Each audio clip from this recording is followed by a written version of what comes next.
Tahukah kalian, di dalam tubuh kita, terdapat sampah. Sampah tersebut merupakan sisa dari hasil metabolisme. Sampah sisa hasil metabolisme ini, harus dikeluarkan dari tubuh, agar tubuh tetap sehat dan berfungsi dengan baik.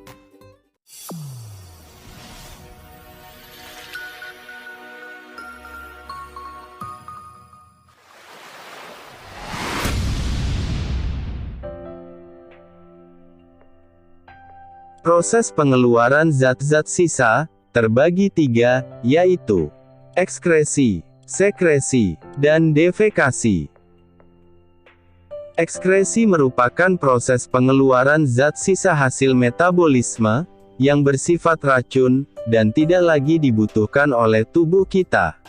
Sekresi merupakan pengeluaran zat sisa hasil dari metabolisme, yang masih dapat digunakan lagi oleh tubuh, seperti hormon, dan enzim. Defekasi yaitu, pengeluaran zat sisa hasil pencernaan, melalui anus. Dalam tubuh kita, terdapat 4 organ, yang bertanggung jawab dalam sistem ekskresi, yaitu, ginjal, paru-paru, hati, kulit.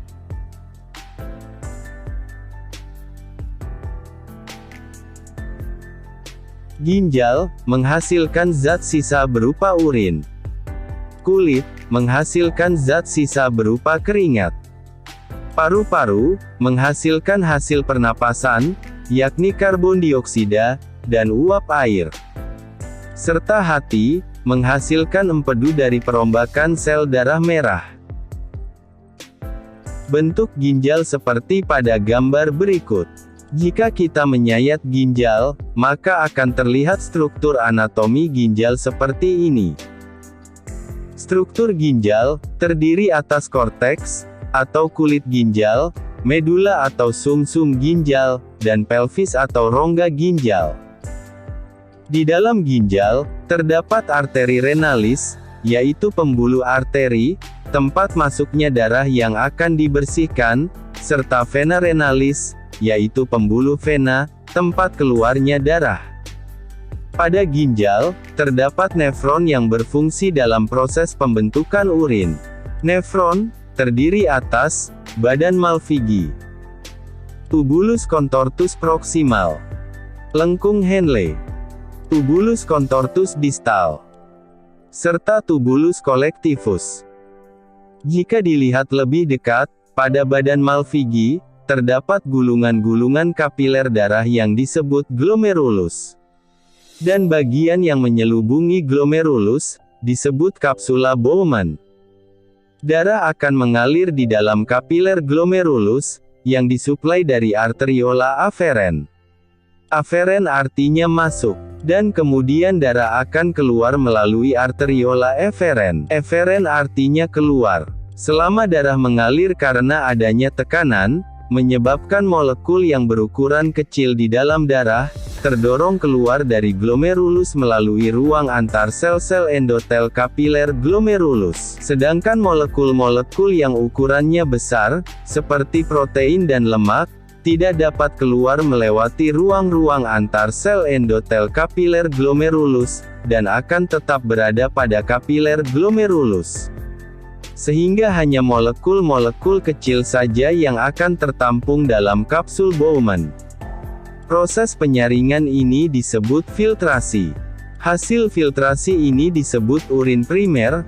Urin primer mengandung molekul air, urea, amonia, glukosa, asam amino, natrium dan garam-garam mineral. Tahap selanjutnya, pembentukan urin. Pembentukan urin terjadi di tubulus contortus proximal. Urin primer dari kapsul Bowman, akan mengalir di tubulus contortus proximal. Di sini juga terjadi penyerapan zat-zat yang masih berguna bagi tubuh. Seperti air, glukosa, asam amino dan garam-garam mineral, menuju kapiler peritubulus.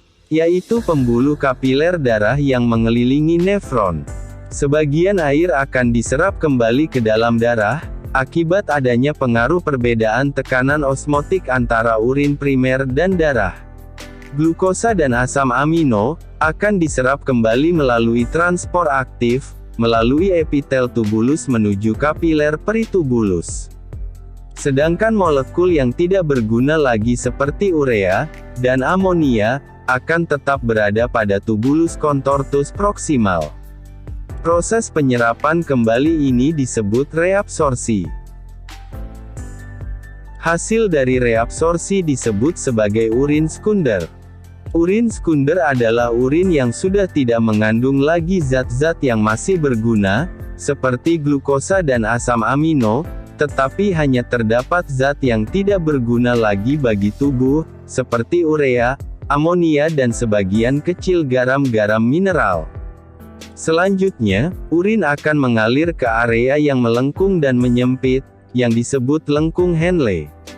Daerah ini terbagi atas daerah turun atau lengkung descendent, dan daerah naik atau lengkung ascendent. Urin yang melalui daerah turun akan mengalami reabsorpsi, sedangkan daerah naik akan mengalami agmentasi. Proses selanjutnya, urin akan memasuki tubulus contortus distal. Di sini, terjadi proses pembentukan urin yang terakhir.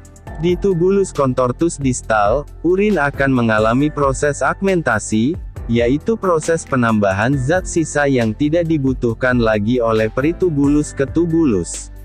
Zat sisa yang tidak diperlukan ini, berupa hormon yang tidak digunakan lagi oleh tubuh, seperti zat antibiotik, zat obat-obatan dalam jumlah yang berlebih, amonium dan zat-zat lainnya.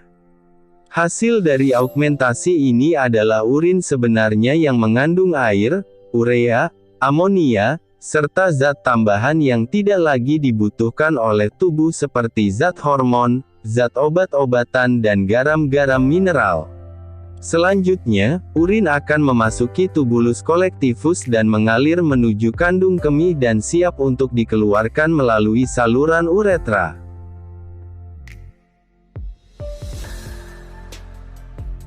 Untuk pembahasan alat ekskresi lainnya, akan dibahas pada video selanjutnya.